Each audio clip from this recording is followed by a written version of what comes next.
Hello, everyone. Welcome to the Jim Kleiber Show. Today is Wednesday, November 18th, 2020. Sun is shining again. Sometimes we can go through some really dark times. And as I reminded a friend the other day, you know what? Sun will come up tomorrow. That's from some musical. The sun will come up tomorrow. Annie, I think. And she said, well, what if the sun doesn't come up? I said, if the sun doesn't come up, we have much bigger problems than what we're currently facing here on Earth. But that doesn't mean the problems we're facing don't feel like serious problems. I awoke. Of course, it seems these days I wake up and I get news from different parts of the world or from my own country telling me where violence is happening or chaos. And unfortunately, this morning I woke up to hear that there was violence and protesting happening in Uganda, a country that's very dear to me, because the opposition candidate for president, his stage name is Bobby Wine. I don't know how to pronounce his last name. He was arrested. Bobby Wine has been campaigning. He ran, I think, for member of parliament a couple years ago and has been campaigning, building a political coalition, a new political party. I think it's called, what's it called? People Power, I believe. And moving towards a candidacy for the president. Now, the president of Uganda, if I'm correct, has been there since 1986. Museveni, and from what some of my friends in Uganda said is they don't like Museveni being in power, but one thing that they did like that was Museveni brought a relative peace to the country, because before Museveni, I believe it was Idi Amin, or it was Idi Amin and some other guy going back and forth. But there was a lot of violence and instability within Uganda. And so I think while some people did not or don't like how Museveni has ruled the country, they also like that there has been relative peace and also, more than anything, afraid of going into some of the violence that existed before. But I think, as with many parts of the world right now, people are feeling tired, frustrated, sad, angry, so many emotions as it relates to, one, COVID-19 and the virus itself, but two, the side effects of that, the closing of bars, the closing of businesses, the restrictions on how many people are allowed to gather, the closing of transportation or restrictions on transportation, the suffering. I mean, in the U.S., many of us can suffer economically, and there's also a lot of help. But in some places, there's not a lot of help.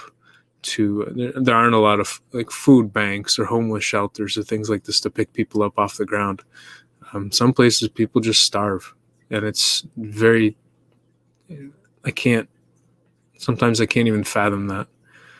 But there's so many people, I think, in many countries around the world who are struggling heavily, emotionally, financially, medically, socially. And so I think we're seeing lots of protests. And it's not that these protests aren't warranted. It's that the frustration in them has probably been building for years, but there wasn't that thing to push it over the edge. And I think this kind of stir craziness added to all, like I said, all the stress from so many different sources right now really pushes a lot of people over the edge. So I'm hoping for resolution. I'm hoping for reconciliation in Uganda. I'm hoping that it's tough. It's tough. I think sometimes people get into power and to get that power. So, for example, Museveni, and I think in many other countries, people take power by violence. So they have a violent coup, and then they take power of the country. And I think when this happens, it can instill in that person a deep fear that, oh no, somebody will overtake me with violence, and therefore I have to be violent first.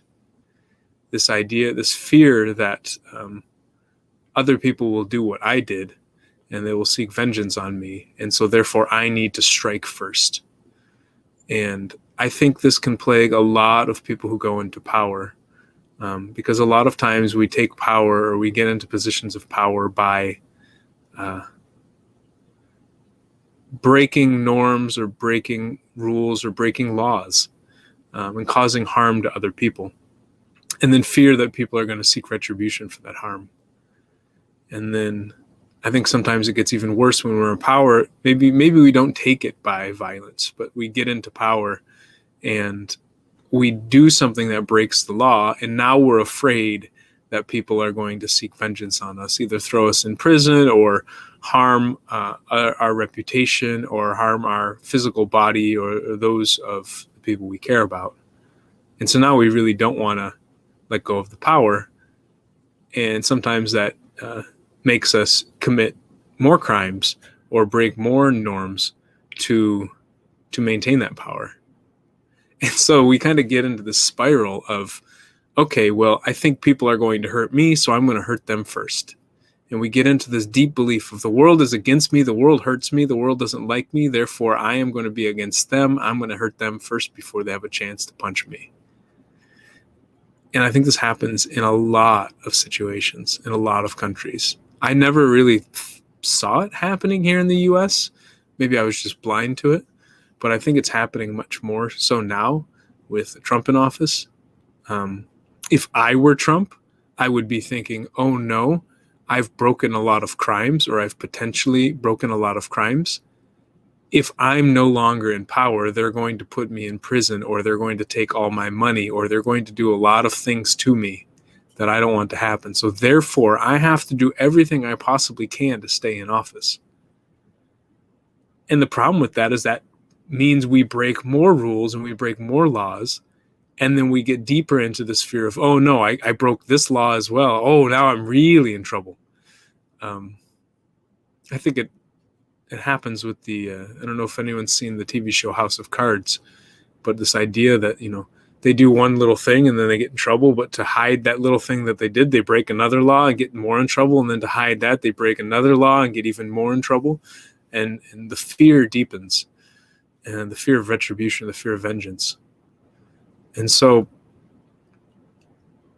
I don't know what the solution is. A part of me says that one of the best ways out of it, I mean, I was talking to my dad about this. It seems like the solution is either violence or forgiveness. And,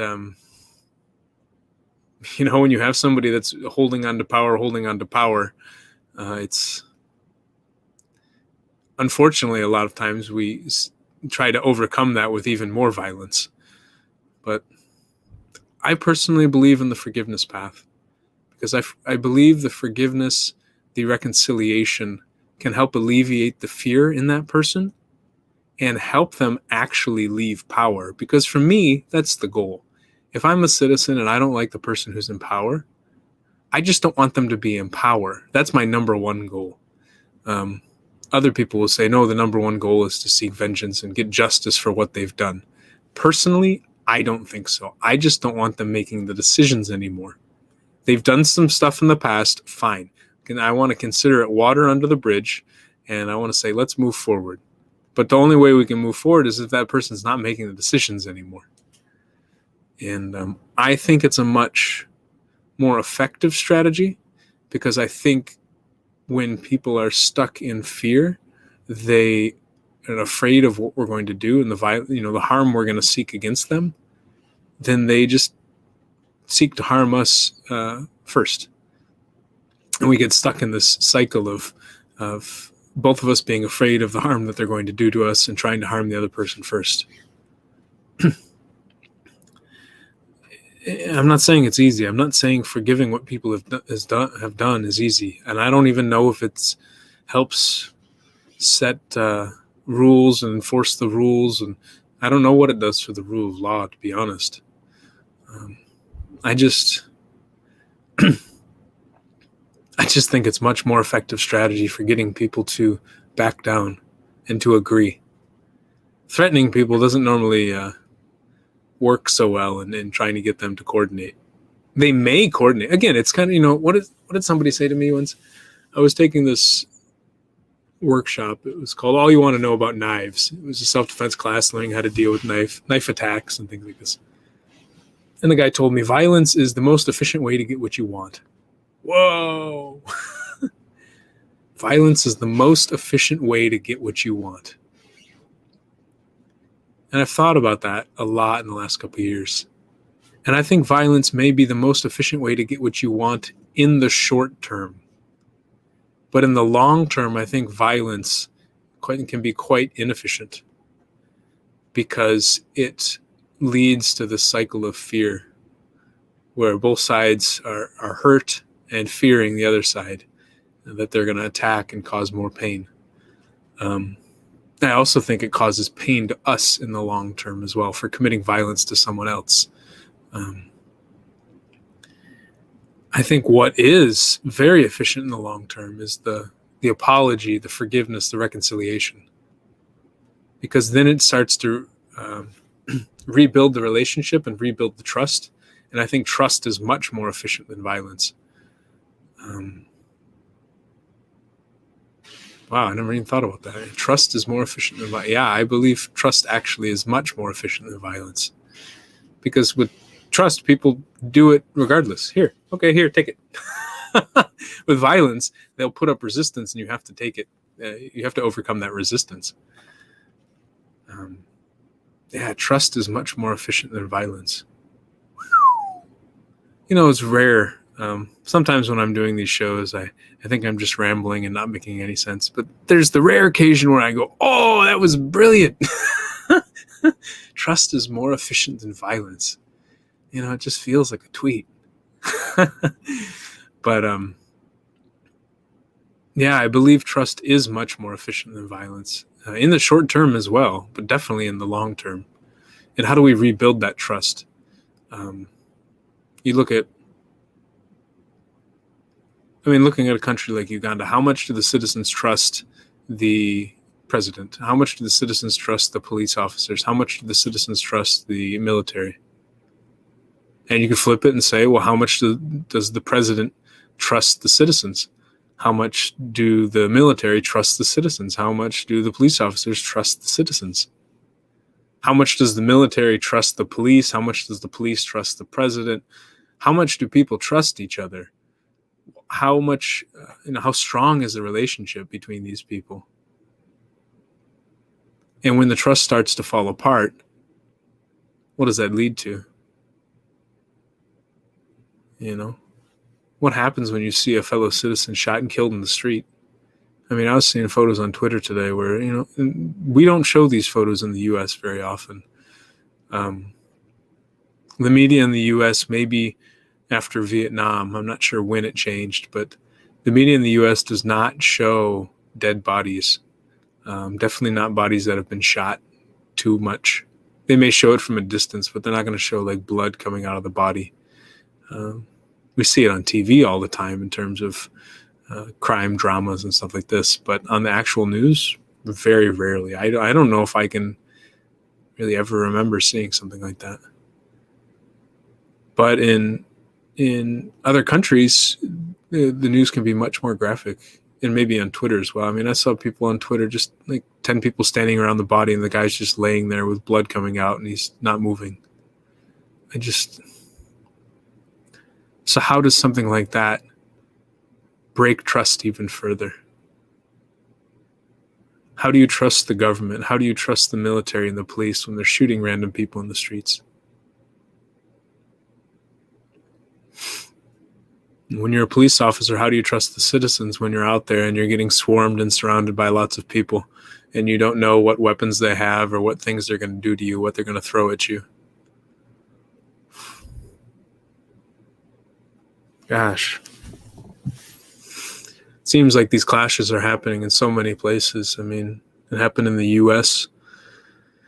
with the protests with George Floyd, and they've been happening for years, just with the calls to end police brutality and basically the distrust between a large percentage of the citizens and the police force, and politicians above who are controlling the police force, who are making the decisions for them. It happened in Nigeria as well. It's happening in Uganda as well. I'm sure it happened in other countries, where there's a distrust between a certain population and the police officers, and therefore that distrust spreads.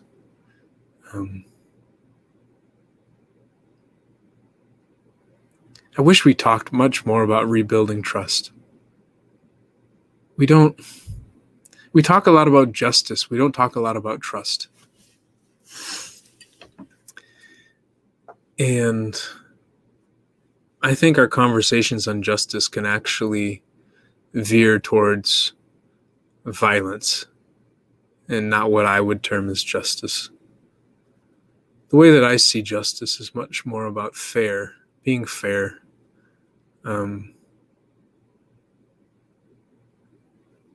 Maybe an example could help. I think sometimes when we look at justice, we are at a low level and we see somebody at a high level in whatever thing that we want. And we say, it's not fair that this person has much more than I do. Whatever. It could be physical looks. It could be money. It could be opportunity. It could be trust with the police officers. It could be so many things. It's not fair that this person has this and I have a much lower level. And I think the approach we often take is that the violent approach is often to bring the person down from the top, to try to knock them down. It's not fair that they have this. They shouldn't have it. Boom, knock them down. Instead of saying it's not fair that they have this and I don't have this. I want this too. How do we bring me up? How can I come up so we can be on the same level? And so like looking at what's going on, and people say this, right? So a lot of people in the movement talking about the police in the US are saying, listen, for example, I'm a black man. I just want to be treated like every other human being in this country. I don't want the police to look at me and assume that I'm a criminal just because of the way I look, because of the way I dress, because of the way I move. I don't want them to just randomly pull me off on the side and, because I'm driving, and then assume that I'm going to pull a gun out on them just because I'm black. I just want to be treated like every other human being. And so when people say it that way, it's, I just want to be brought up to the same level that everyone else is. And I really like that approach. Some other people will say it's not fair.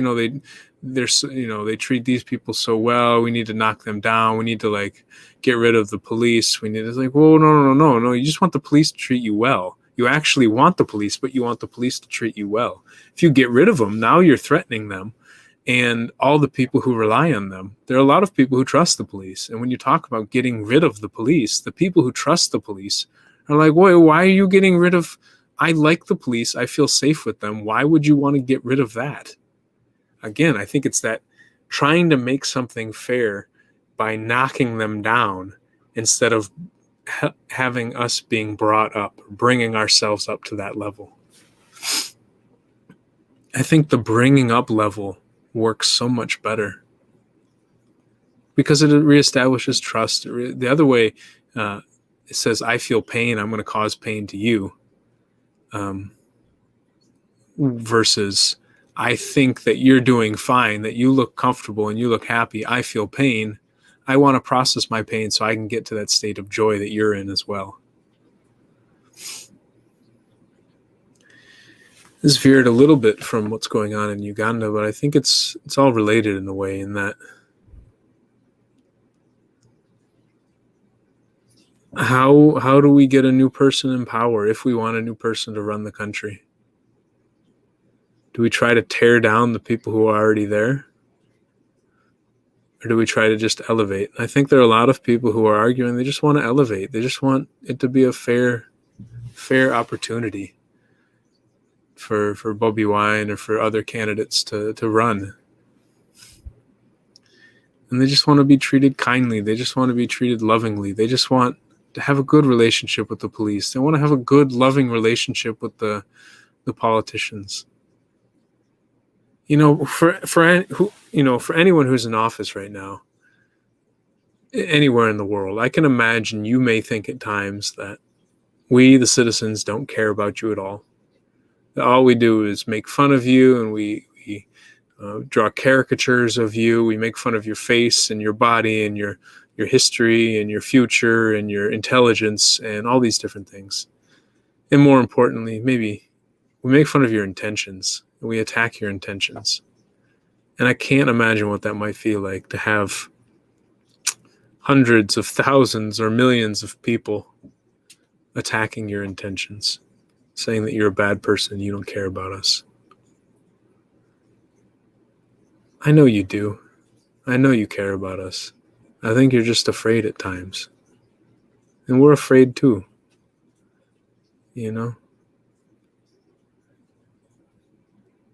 It's this idea that the person who is running the country has the power. But I imagine most people who are running countries realize that the population has the power. So we citizens think that we don't have any power and that the leaders have all the power. And the leaders may think, whether consciously or subconsciously, that they don't have any of the power and that the population has all the power. The citizens have all the power. And I think it can get really dangerous when we think that we are powerless and other people are very powerful. Because then we get really scared of what they may do, and we start to do things to try to squash, to try to show our power or gain our power.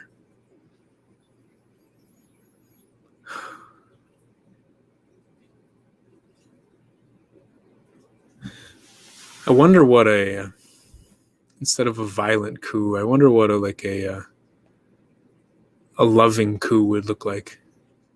This seems kind of, the word love can have a very woo-woo feeling in some parts of the world. But I mean it genuinely. What would it look like to have a change in government that's based on love? Not love just for the person who is coming into power, but the person leaving as well. Because I think if that person genuinely believed that we loved them and cared about them, a lot of times they would be okay leaving power. And leaving the position, the governmental position they're in, or the position of power that they're in. Because then they wouldn't be so afraid. They would actually feel pretty strong. I feel pretty strong when I think that people care about me. I feel pretty weak when I think that nobody does. Because then I'm all on my own and I have to fight for everything. When I believe that people care about me and are looking out for me, have the ability but also the intention to take care of me, I feel pretty confident and pretty strong. And then I don't need a lot of the things that I have in the world, I don't need a lot of these external forms of power to feel strong. So I wonder what, a loving coup would look like. To really get somebody out of power, but not through violent force, but through kind of an overwhelming display of love. Gratitude. Listen, there are many things that I'm sure I don't like that Museveni has done over the years. I'm sure you could find many things that he's done that have hurt a lot of people. But how can we find the things that he has done that make us feel grateful for what he has done up until this point? Not saying that I want him, in a way, saying we are grateful for what you have done until now. And yes, you have done things that have hurt a lot of people, but you have also done things that have helped a lot of people. Thank you. And to sincerely and honestly help him transition out of the position of power. A lot of people would tell me, no, he hurt us. We need to hurt him. We need to seek justice, this idea of seeking justice. But I think that justice is often based in a justice of violence instead of a justice of love. I believe a justice of violence is tearing people down, bringing them to the point of pain that we are feeling. We are feeling pain, and we want someone else to feel this pain as well. Whereas I believe a justice of love is that we are feeling pain, and we want to feel the joy that they are feeling. We want to bring ourselves up to that joy. Or maybe we are feeling joy and somebody else is feeling pain, and we want to bring them up to our joy. We want to bring them up to our level of trust and our level of love. Bringing people up instead of tearing people down. Bringing ourselves up instead of tearing other people down. What would that look like? What does a justice of love look like? Instead of a justice of hate or a justice of violence. I can just feel myself relax when I think about that. Bringing people up, bringing ourselves up.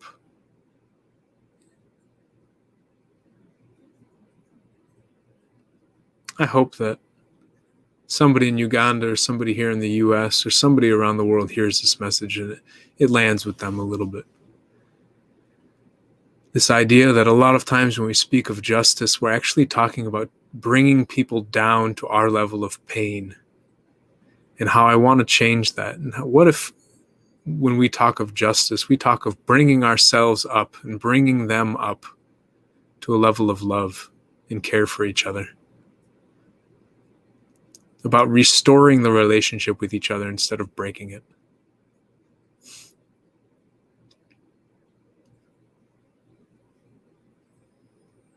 Gosh, can you even imagine what that might look like? Perhaps we've seen it in a way, right? Perhaps this is the foundation of what Mahatma Gandhi was talking about in India with the nonviolence. And Martin Luther King Jr. talking about here in the US with nonviolence, nonviolent resistance. This idea of fighting back with love. Somebody attacks us and brings us down. We are not going to bring them down to our level. We are going to bring ourselves up, and we're going to bring them with us. They attack us with hate. They harm us, and we show love back. And we wish them well. Gosh.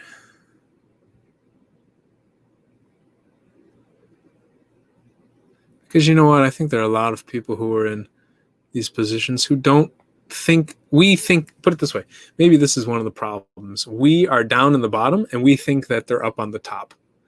But really, they are probably feeling like they're down at the bottom and they think we are up at the top. And again, it's this idea of trying to tear the other person down. So they try to tear us down, we try to tear them down. And if we just lifted ourselves up, it goes away. Because, or actually maybe not. If we lift, let me try to figure out these dynamics. Okay, so if we think we're down and they think we think we're down and we think they're up. If we try to tear them down, they will come down to our level, but they already think they're down, so that's taking them down even farther. So if they think they're down and we think they're down, what we can do is, if we try to bring the other side up or anyways, maybe this needs to be mapped out on paper so I can figure out the logistics of it. But there is something, I think, where we both perceive that we are struggling and down, and we think that the other side is strong. So if we try to bring both sides up, anyways, I'm losing the point here. But there's this idea of just trying to bring sides up, whether it's bringing us up or bringing the other side up, I'm not fully sure. But this idea of trying to elevate instead of knock down. What would a loving coup look like?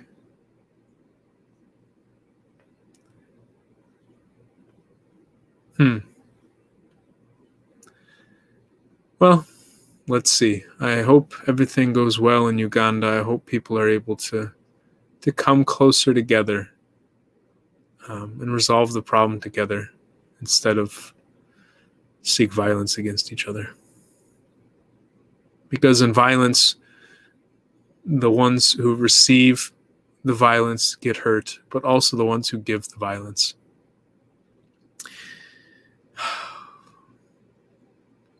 It hurts to be hurt, but it also hurts to hurt someone else.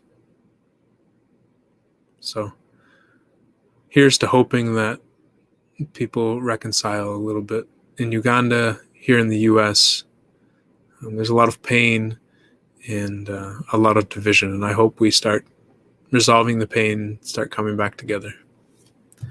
All right, y'all. Take care, y'all.